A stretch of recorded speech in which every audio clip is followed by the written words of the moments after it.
시간이 충분하지 않기 때문에 제가 여리고 다음 이야기, 아주 흥미로운 그 아이성 실패와 회복에 대한 이야기는 생략하도록 하겠습니다. 이스라엘 백성들이 가나안을 쭉 정복해 가면서 여리고에서 어떻게 승리했는지 오전에 살펴보았습니다.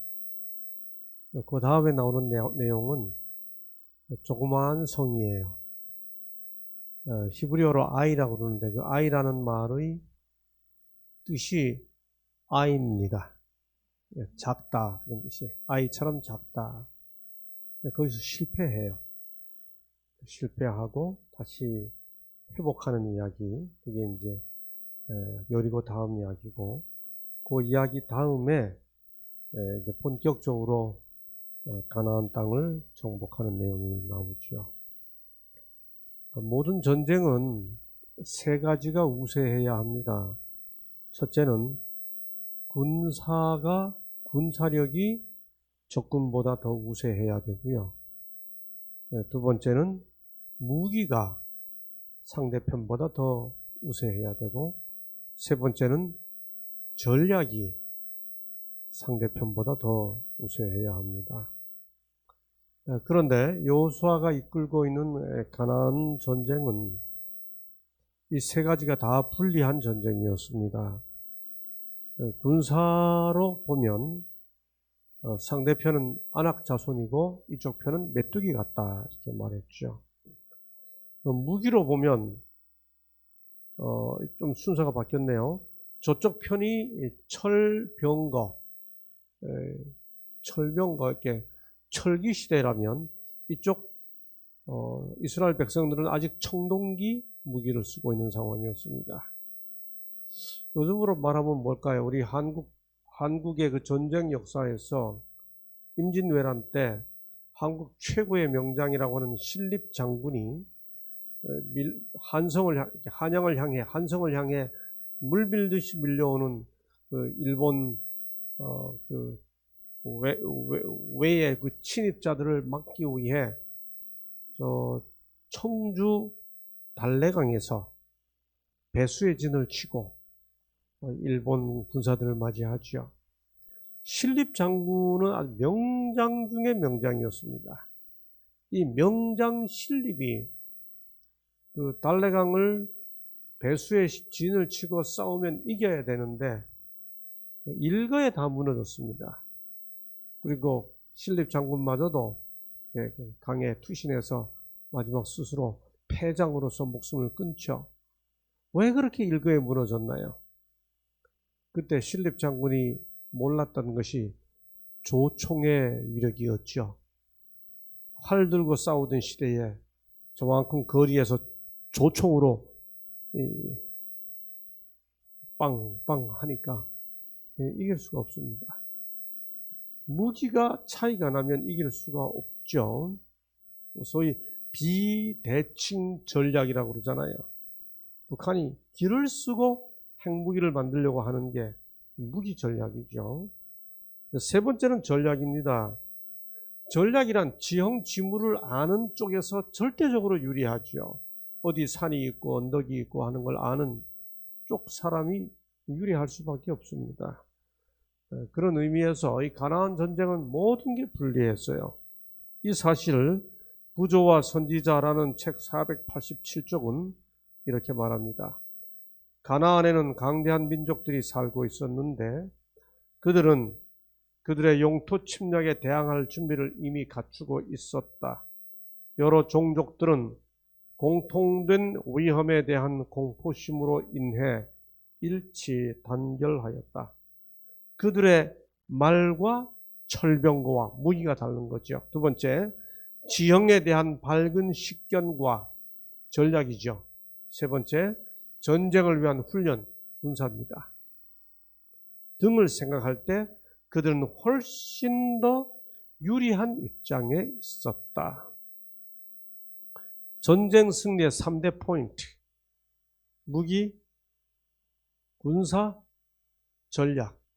이 세 가지가 다 불리한 상황. 그렇죠?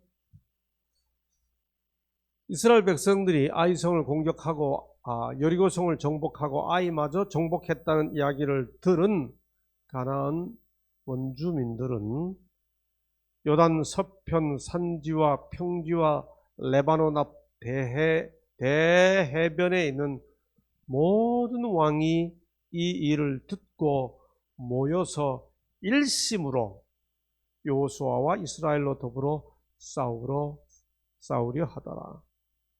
그러니까 무기 유리합니다. 군사 우세합니다. 전략 유리합니다. 이런 상황에서 막 일체 단결해가지고 한번 우리 침입자들을 막아내자 라고 하는 상황이 됐으니 이 전쟁이 만만한 전쟁이 어떻겠죠? 여러분, 흔히 사람이 살아가면서 부딪히게 되는 인생의 여러 문제들을 해결하기 위해서는 세 가지의 3M이 있어야 된다 그러는데 그런 말 들어보셨어요? 내 인생 성공하려면 3M, 세 가지 M이 유리해야 된다 그렇게 말합니다. 첫째가 뭘까요? 아까 군사 얘기했잖아요. 여러분 인생을 승리한다고 생각할 때 내가 내 인생에서 승리하려면 어떤 요소가 필요할까? 첫째가 사람이에요. Man. 그래서 인맥 그러잖아요. 내 주위에 어떤 사람들이 있느냐에 따라 저 사람보다 내가 승리할 수 있다는 것이 확보된다고 일반적으로 하는 이야기입니다. 두 번째 M이 뭘까요? 무기. 무기에 해당되는 게 뭘까요? 정치인들이 말하잖아요. 돈 봉투 나눠줄 때마다 실탄 나눠줬다고 그러잖아요. 선거할 때 다 돈 들어가잖아요. 예. 두 번째 M은 money, 돈이죠. 그 다음 세 번째 우리가 살아가면서 삶에서 승리하려면 뭘 잘해야 되나요? 요즘 여러분 유명 배우도 유재석이도 강호동이도 그렇게 잘할 것 같은 사람도 절대로 자기가 일정을 짜지 않고 전문 매니저가 있죠. 그렇죠? 이름하여 매니지먼트라고 그러잖아요. Man, Money, Management. 이 세 가지가 다 분리하면 어떻게 이길 수 있을까요? 우리 개인의 삶에 있어서, 아니 병과의 싸움에 있어서도 마찬가지죠. 여러분, 이스라엘 백성들이 가나안을 막 침공해 들어가는 이 상황에서 모든 게 불리해 보이는 그 상황에서 가나안 쪽 한 무리가 있었는데 이 사람들이 군사가 아무리 우세해도 무기가 아무리 우세해도 전략이 아무리 유리해도 이 전쟁은 우리가 진 거야 라고 생각하는 사람들이 있었습니다. 그 사람들이 기브온 사람들이라는 무리들이었습니다. 성경에 나와요. 여호수아 9장에 보면 나옵니다. 그래서 이 기브온 사람들이 그 같은 가나안 땅에 있으면 여호수아에게 들통날 것 같으니까 작전을 꾸며가지고 멀리서 여행 온 것처럼 옷을 남루하게 입고 몸을 피곤하게 하고 먼지를 많이 묻혀가지고 여호수아에게 와서 우리는 이 동네 사람이 아니고 멀리서 왔는데 우리 좀 도와주소. 그러니까 여호수아가 알았어 도와줄게. 그러면 우리하고 친구하자 이렇게 약속을 해요. 근데 여러분 잘 성경을 자세히 읽어야 할 것은 그때 이 여호수아가 기브온이라고 하는 사람들하고 서로 언약을 맺을 때 성경 보면 여호와께 묻지도 아니하고 이렇게 되어 있어요. 그러니까 여호수아가 기브온 사람들과 함께 불가침 동맹을 맺을 때는 하나님께 묻지도 않고 자기 생각대로 한 거였습니다. 그러니까 신앙적인 측면에서 구속력이 부담이 없는 약속이에요. 여하튼 기브온 사람들은 살 꾀를 냈지만은 가나안 사람들 입장에서 보면 이 기브온은 배신자죠. 몰려오면 다 함께 힘을 합쳐 지금 싸워보자고 딱 힘을 합치고 있는데 요것들이 살짝 빠져서 자기들 혼자 살겠다고 가서 항복해. 일본 제국주의 시절에 일본 사람보다 더 나쁜 사람은 일제에 빌붙어 버린 한국 사람이 동포들에게 더 밉잖아요. 똑같은 상황이 발생이 됐습니다. 그래서 여호수아 10장, 지금 여호수아 8장, 9장을 다 설명드렸습니다. 10장, 기브온 거민이 이스라엘과 화친하여 그 중에 있다 함을 예루살렘 왕 아도니 세덱이 듣고, 지금 가나안 족속이죠. 듣고 크게 두려워하였으니 이는 기브온이 그 가나안 사람들 중에서 왕도와 같은 큰 성임이요 아이보다 크고 그 사람들은 다 강함이라. 우리 중에 가장 힘써 보겠다고 생각했던 그 사람들이 덜커덕 가서 항복해버린 겁니다. 그래서 이 사람들이 배신자 처단을 위해 뭐라고 말합니까? 우리가 기브온을 치자. 자기들끼리 싸우게 된 겁니다. 여러분, 이게 이 가나안 전쟁이 이상하게 돼버렸어요. 이스라엘이 쳐들어오면 가나안 사람들이 다 합쳐서 서로 이스라엘과 싸우자 이렇게 됐는데 덜커덕 기브온이 이스라엘에게 항복해 버림으로 인해 이 가나안 사람들이 기브온을 치자 이렇게 된 겁니다. 자, 그러면 이스라엘은 기브온하고 서로 동맹을 맺은 입장이니까 나머지 가나안 사람들이 기브온을 치게 되면 이스라엘은 기브온을 도와야 될까요? 아닐까요? 도와야 돼요? 안 도와야 돼요? 동맹을 맺었으니까. 질문이 어렵습니까? 수준이 높으면 질문이 너무 쉬우면 대답 안 하는 경향이 있죠. 동맹을 맺었으니까 도와야 됩니까? 안 도와야 됩니까? 예, 제가 그 대답을 듣고 싶어서 자꾸 질문을 드렸는데 이게 도울 필요가 없어요. 왜냐하면요, 이 동맹은 아까도 제가 힌트를 드렸잖아요. 하나님께 묻지 않고 맺은 동맹이에요. 그런데 상황이 이렇게 되자 보세요. 여호수아가 모든 군사와 용사로 더불어 길갈에서 올라가니라. 아무 부담 없는 동맹인데 기브온이 공격당했다는 말을 듣고 여호수아가 도와주러 올라가요. 올라가는 것으로 끝날 게 아니고 그 다음 여러분 포인트는 여기에 있습니다. 여러분들이 오늘 이 저녁에 꼭 이해해 주기를 바라고 함께 나누기를 바라는 포인트는 그 다음에 있어요. 그 다음 성경을 보세요. 성경 읽을 때 이런 부분이 이해가 돼야 되거든요. 여호수아가 모든 군사와 용사로 더불어 길갈에서 올라가니라. 그 다음 여호와께서 여호수아에게 이르시되 그들을 두려워 말라. 내가 그들을 내 손에 붙였으니 그들의 한 사람도 너를 당할 자 없으리라 하신지라. 하나님께 묻지도 않고 했던 동맹인데 하나님께서 전쟁을 하라고 하시고, 이 말씀을 듣고 여호수아가 길갈에서 밤새도록 올라가서 야간 작전이죠.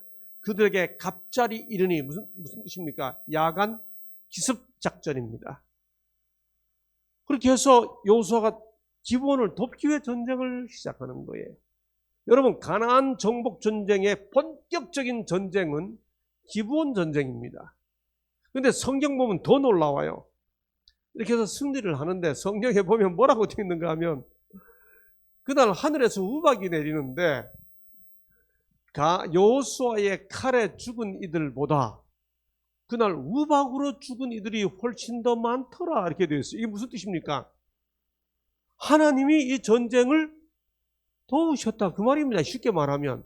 아니 왜 하나님께서는 왜 하나님께서는 당신에게 묻지도 않고 한 동맹을 도우려는 여호수아를 도와 심지어 우박을 내리시는 일까지 하시면서 이 전쟁을 하나님이 도우시느냐고요. 더 나아가 그날 그렇게 하나님이 도우셔서 전쟁이 승리로 이끌어 가는데 날이 모자라요. 시간이 모자라니까 황당한 이야기 나옵니다. 이런 걸 나보고 믿으라고 합니까? 우리 대학생들에게 이런 이야기 하면 얼굴 뻔히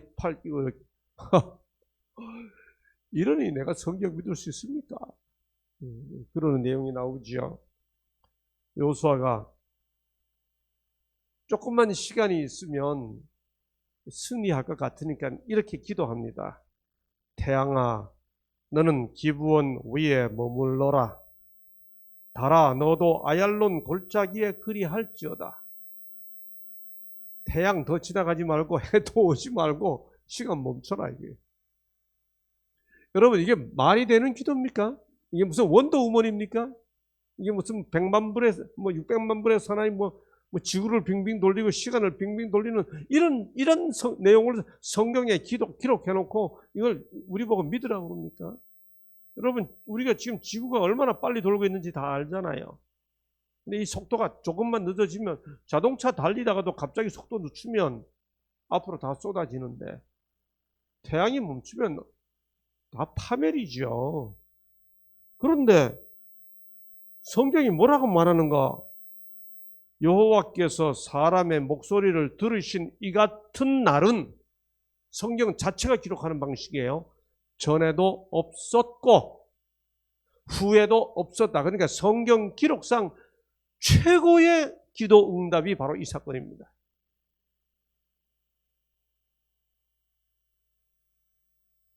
믿어지세요? 믿어지십니까? 이런 내용이? 이걸 어떻게 믿으라는 거예요?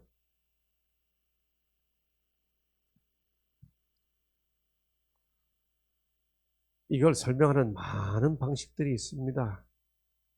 우리가 이렇게 그릇에다가 물을 담아놓고 젓가락을 두면 젓가락이 이렇게 구부러져 보이잖아요. 빛의 굴절 그러잖아요. 하루가 길어지는 게 태양이 멈춘다는 말이 태양이 실제로 멈춘 게 아니고 빛의 작용을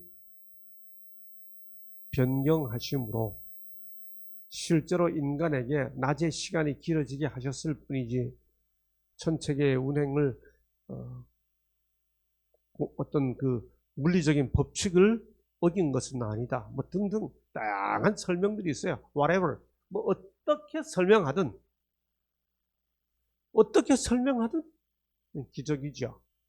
사실 오늘날 우리가 핸드폰 들고 서로 통화하는 거 불과 50년 전 사람만이 다시 돌아가신 분들이 다시 태어나서 이렇게 보면 다 기적으로 보일 겁니다. 기적이잖아요. 그렇죠? 사람과 사람이 미국에서 서로 귀에다 대고 이상한 귀에다 대고 서로 통화하고 있으니까 이거 기적 아니에요? 그렇죠? 여러분 지금 우리가 핸드폰으로 이게 통화하고 있는 게 과학이에요? 기적이에요? 과학이에요? 과학이죠. 그렇죠? 근데 기적이 항상 법칙 초월적인가, 법칙 압축적인가, 그건 좀 생각해 보셔야 돼요. 예수께서 성경에 보면 물로 포도즙을 만드셨다. 초자연적일까요? 물이 포도즙이 될 수 없을까? 여하튼 바이런이라는 시인이 18살 때 대학에서 시험을 보는데 물이 포도주로 바뀐 이 사건의 의미를 설명하시오 하는 시험 문제를 교수님이 냈는데 시험지를 다 받아놓고 끝까지 안 쓰는 거예요. 마지막으로 쓰고 나가라 하니까 이 바이런이 딱 쓴 유명한 글이 하나 있습니다. 그게 뭔가 하면 물이 주인을 만나자 얼굴이 붉어졌다. 시인은 여러분 이게 감이 안 오세요? 참 시인은 시인이에요. 멋있잖아요. 그렇죠? 물이 주인을 만나자 얼굴이 붉어졌다. 자, 이 사건이 어떻게 응답되었든지 간에 이 큰 기적은 온 우주 만물이 창조주의 통치하에 있다는 것을 증거한다. 어떻게 설명을 하든 간에 여하튼 기적이죠. 그렇죠? 우리가 오늘 모바일 폰으로 이렇게 통화하는 것 기적이에요. 상대성 원리를 찾아낸 유명한 과학자가 누구인지 다 아시죠?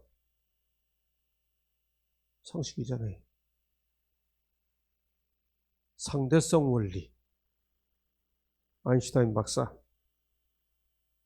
그런데 상대성 원리를 발견한 아인슈타인 박사의 부인께, 미세스 아인슈타인이죠. 부인께 아인슈타인 박사의 말년에 기자들이 이렇게 물었습니다. 미세스 아인슈타인, 매덤, 남편이 발견하신 상대성 원리를 사모님은 이해하십니까? 이렇게 물었어요.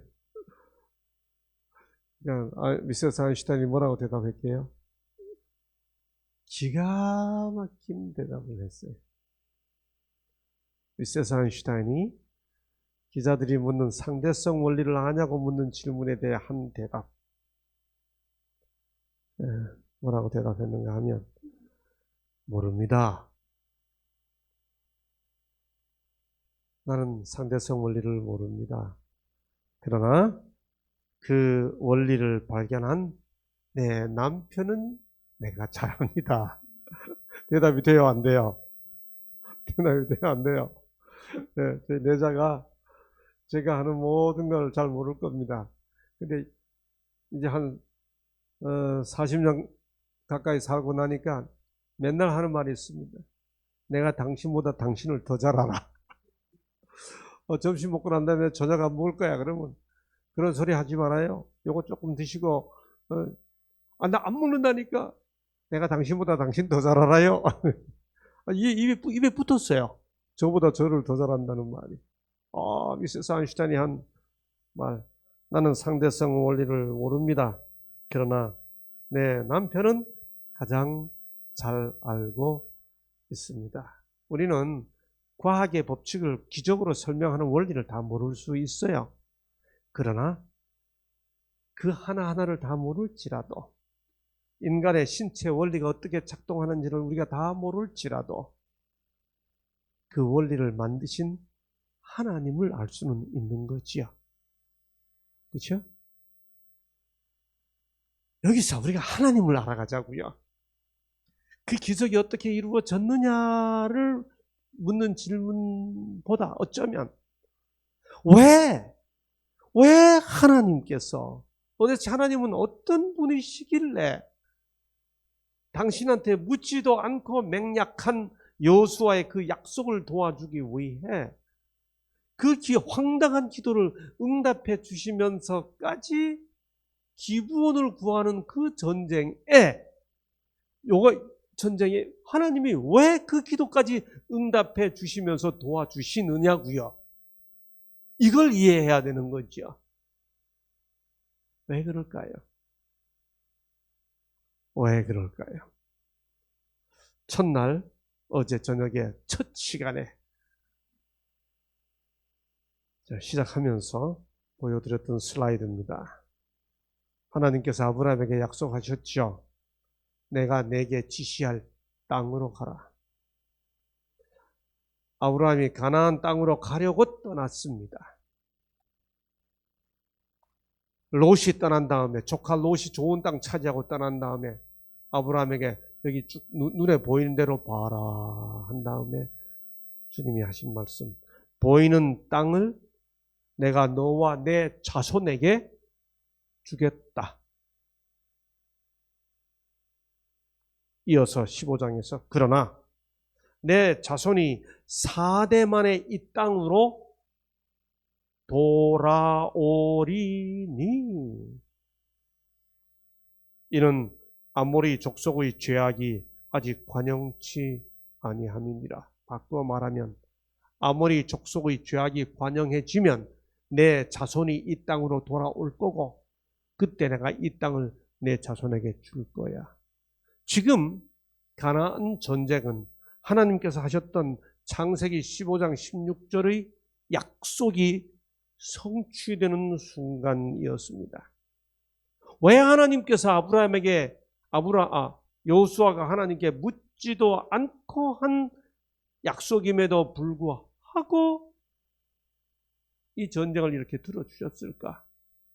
이유는 이 순간이 하나님께서 이때 하셨던 약속을 성취시킬 수 있는 결정적인 순간이었기 때문입니다. 제가 어떻게 설명하면 이 사실이 좀 더 명확하게 이해될까?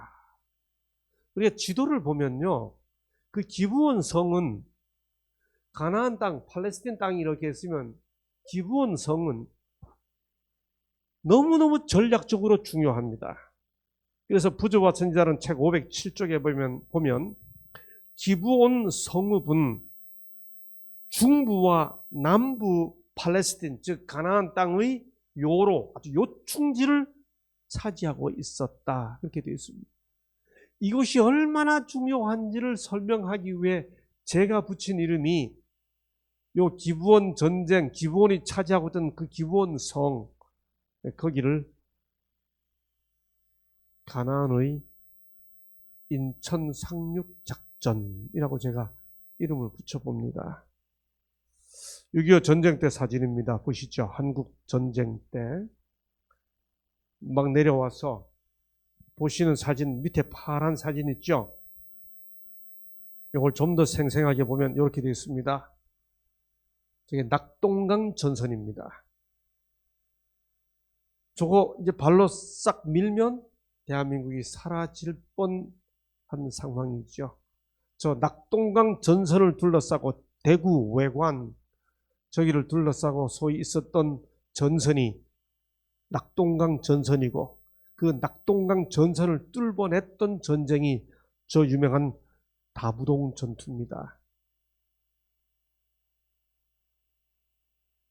정치적 입장에 대한 이런저런 논란이 여전히 있습니다만 다부동 전투의 영웅 백선엽 장군께서 돌아가신 지 얼마 전 일주기였죠. 이렇게 대한민국이 지도상에서 다 사라질 뻔하게 된 마지막 위기의 순간, 발로 톡 치면 지도가 다 지워질 것 같은 그 상황에서 여기가 인천입니다. 노르망디 상륙 작전 다음으로 인류 역사에서 가장 중요한 5,000분의 1의 확률, 성공이 그렇게 위험한 조수 간만의 차가 너무 심하기 때문에 시간이 딱 맞지 않으면 실패할 확률이 너무너무 높은 곳, 그 인천으로 상륙하자고 하는 작전을 세우죠. 예. 이렇게 허리를 가로지릅니다. 그리고 허리를 가로질러 인천 상륙 작전이 시행되는 그때 낙동강 전선에서는 위로 공격하기 위해 보시는 대로 교복을 입은 학도병들의 참전이 진행되지요. 최후의 방어선 낙동강 전선입니다. 이 낙동강 전선의 다부동 전투에서 당시 제1사단장이었던 백선엽 장군, 저는 개인적으로 이렇게 대학 행정 책임을 맡고 대학 총장으로서 일하고 있던 그 시절에 이런저런 우리 사회, 우리나라를 이끌어가는 사회에 저명하신 분들을 초청해서 대학생들에게 특강을 들려주는 시간을 늘 가졌었습니다. 제가 이름만 대면 여러분도 다 아시는 많은 분들이 그 당시 우리 대학에 와서 특강을 하시고 마치면 뭐 제가 사는 곳으로 초청을 해서 음식도 대접해드리고 함께 대화하고 그런 좋은 시간을 많이 가졌습니다. 그때 아쉽게도 백선엽 장군 이번 일주기 때 주한미군 그 사령관 8분이 함께 참여해서 이 한미 동맹에 추념했다고 하는 그분 꼭 모시고 싶었는데 연세가 너무 높으셔서 강연하기 어려우시기 때문에 모시지 못한 것을 늘 개인적으로 아쉽게 생각합니다. 이때 이분이 했던 유명한 말, 우리는 더 이상 물러설 곳이 없다. 더 후퇴하면 우리나라는 망한다. 갈 곳은 바다다. 내가 선두에 서서 돌격한다. 내가 후퇴하면 너희들이 나를 쏘아라. 이 각오로 다부동을 돌파하죠. 그리고 1950년 9월 15일 인천 상륙 작전이 진행이 됩니다. 이때 인천 상륙 작전, 한반도의 허리를 가로지르는 인천 상륙 작전과 함께 다부동을 돌파하면서 소위 서울을, 대한민국을 다시 회복하겠다고 올라가면서 불렀던 노래, 전우의 시체를 넘어 앞으로 낙동강아 잘 있거라 우리는 전진한다. 원한이야 피에 맺힌 적군을 무찌르고서 꽃잎처럼 사라져간 전우여 잘 자거라. 참 이상하게도요, 저희가 초등학교 시절 청소하면서도 이 노래를 불렀습니다.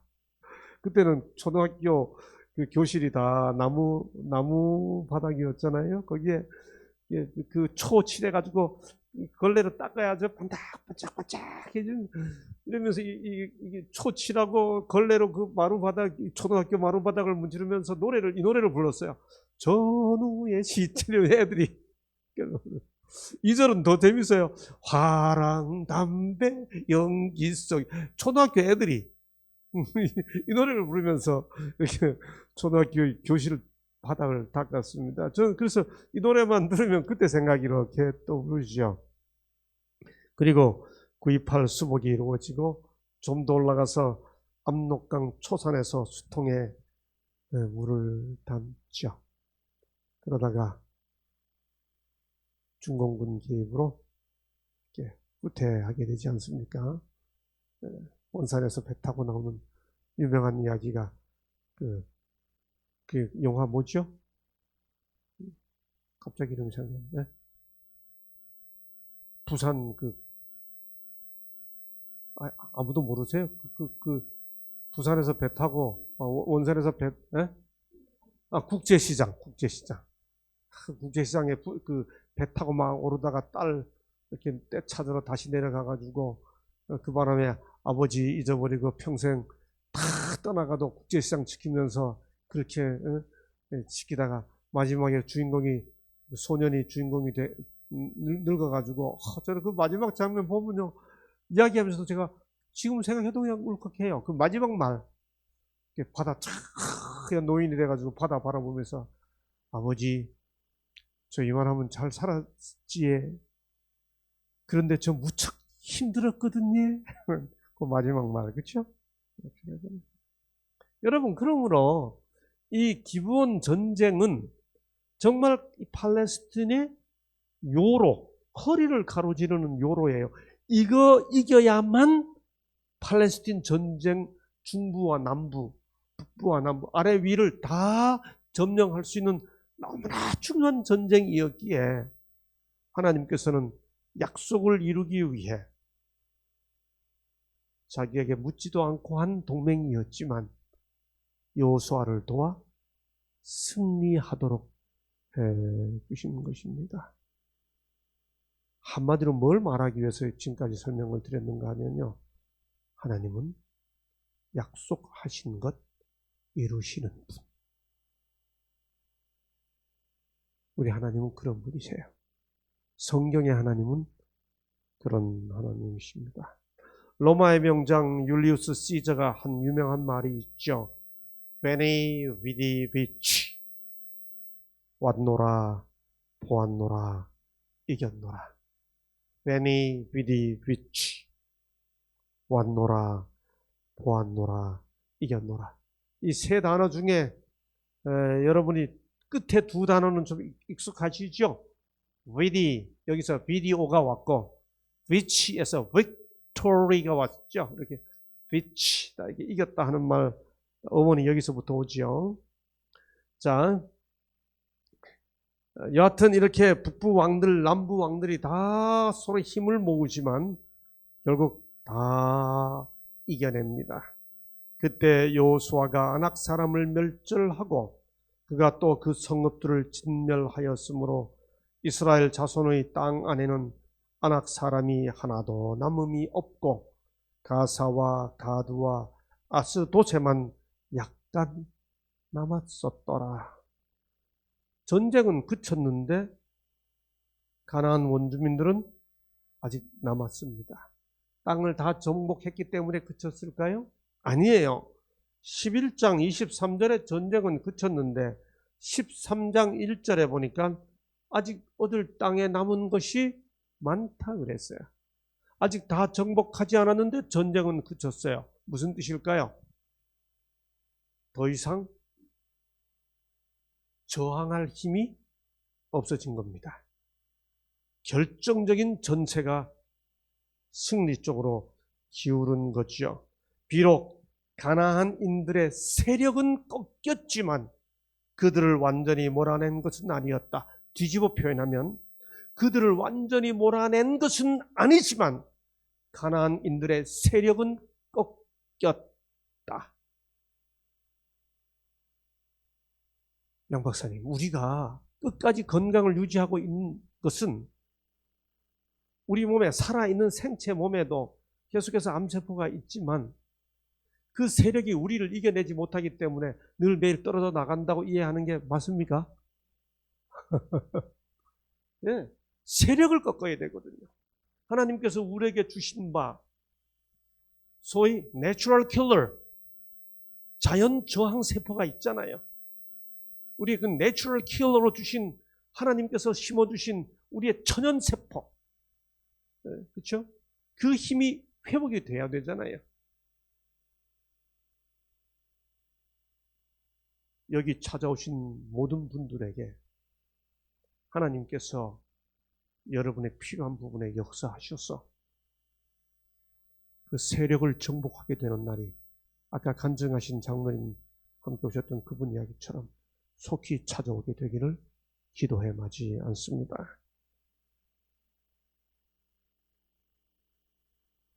약한 부위들이 남아있어도 세력이 완전히 꺾였더라. 예, 그래서 우리는 이미와 아직 사이에서 산다고 말합니다. Already, not yet. 이게 무슨 말이에요? 우리는 이 땅에서 하나님을 아버지라 부르는 순간 이미 하나님의 자녀들이에요. 우리는 하나님을 아버지라 부르는 순간 이미 하늘에 산다고까지 이야기합니다. 그러나 아직 하늘에 가지는 않았습니다. 이미 구원받았지만 아직 구원받지 않고, 이미 하나님의 자녀이지만 아직 하늘에 이르지 않았고, 이미와 아직 사이에서 죄의 세력을 꺾고 살아가는 게 하나님 백성들의 삶입니다. 예, 이 전쟁을 어떻게 승리할 수 있었을까요? 모든 이야기를 정리하면서 뭐라고 말하는가 하면 성경은 이렇게 표현하지요. 여호와께서 성을 이스라엘 손에 붙이신지라. 여호수아 23장에서 여호수아가 마지막 고별 설교를 하면서 너희 하나님 여호와 그가 너희를 위하여 싸우신 자신이라. 여러분, 무서운 적, 인간의 힘으로, 우리가 가지고 있는 힘으로 도저히 이길 수 없는 무서운 적들을 홀로 싸우지 말고 하나님께서 싸우실 수 있도록 하나님의 약속을 붙잡는 것이 필요하죠. 두 번째는 하나님께서 싸우시는데 그 하나님의 명령을 여호수아와 이스라엘이 순종했기 때문입니다. 참 단순해요. 여러분, 참 분명해요. 하나님께서는 우리에게 너무나 분명하고 단순한 질서를 주신 것 같아요. 바리새인들이 예수님께 물었거든요. 선생님, 모세는 이런 일 저런 일 생기면 뭐 증서를 써주고 다 가정이 깨지는 것도 이렇게 뭐 하라고 하지 않았습니까? 선생님은 이혼 허락하실 거예요, 말 거예요? 이렇게 물었을 때 주님이 뭐라고 대답했나요? 마태복음 19장 5절 6절에 보면 주님이 기가 막힌 대답하셨어요. 모세가 사람의 완악함을 인하여 허락하였거니와 그 다음 말 본래는 그렇지 아니하니라. 여기에 답이 있어요. 본래는 그렇지 아니하니라. 맞아요. 사람들의 악함 때문에 법이 필요하죠. 사람들이 다 이것도 먹고 저것도 먹고 다 먹던데요. 본래는 그렇지 아니하니라. 본래는 할 때 그 본래가 어디예요? 본래. 근본 본자다 올래자 본래 한자로 본래 할 때 그 본래로 돌아가 버리면 어디로 가야 돼요? 네? 어디로요? 공간적으로 표현하면 어디로 가야 돼요? 우리가 어디 가서 어디처럼 살고 어디처럼 먹어야 돼요? 아니 모르세요? 아니 그걸 영어로 한번 해보세요. Back to Eden. Back to Eden이잖아요. 본래는 그렇지 아니하니라. 그 말이 뭔데요? Back to Eden이에요. 에덴처럼 하자. 그게 뭔데요? 그걸 그대로 듣고 따라가는 게 순종이잖아요. 아까 장로님께서 오셔서 간증하잖아요. 하라는 대로 하고. 근데 하라는 게 여기 뭐 우리 양 박사님이 계속 강의하시면서 무슨 강의로 하시든 간에 마지막에 우리의 모든 가르침의 근본이 말씀에 근거해서 말씀하시잖아요. 그걸 현대과학으로 이해시키시잖아요. 그렇죠? 뭐라고 이야기하나요? 여호와께서 명하신 대로 모세의 명한 것과 같이 여호와께서 모세는 여호수아에게 명한 대로 근원을 찾아가니 다 뭐예요? 하나님의 말씀이 있죠. 여호와께서 모세에게 이르신 말씀대로 너무 분명하거든요. 너무 순수하고 너무 확실하고 그 사실을 믿고 하나님은 여호수아에게 두려워 말라. 여호수아는 군사들에게 두려워 말고 놀라지 말고 마음을 강하게 하고 담대히 하라. 여러분, 저도 똑같은 말씀 여러분께 드리고 싶네요. 두려워 말라. 놀라지 말고 마음을 강하게 하고 담대히 하라. 부산 사투리로, 저 부산 사람 아니고 강릉 사람인데 부산 사투리로 한번 표현해 볼게요. 마음 단디 묵어라. 혹시 강릉, 부산에서 오신 분 계신가요? 비슷한가요? 예. 성공의 비결은 하나님의 능력과 인간의 노력이 결합하는 데 있다. 최대의 결과를 성취하는 자는 가장 열렬히 전능하신 자의 팔에 매 달리는 자이다. 인간의 노력이라는 게 다른 게 아니고요. 하나님께 열렬히 매달리고 의지하는 거죠. 오만 가지 이론이 다 있어요. 쇠고기 볶아서 가루 착 내서 그거 맛있게 먹으면 그게 우리 뭐 몸을 어떻게 만들어서 회복시킨다는 이론도 있고, 무슨 가루를 먹어야 되는 뭐 이게 온갖 이야기 다 있죠. 어떻게 하자. Back to Eden. 본래는 그렇지 아니하니라. 성경에 근거해서, 하나님의 말씀에 근거해서 본래로 돌아가 근본을 가르치려고 하는 하나님 말씀에 열렬히 매달리고 순종함으로 하나님이 주시는 놀라운 약속이 여러분의 것이 되기를 간절히 바라면서 세 번째 말씀을 마치겠습니다. 감사합니다.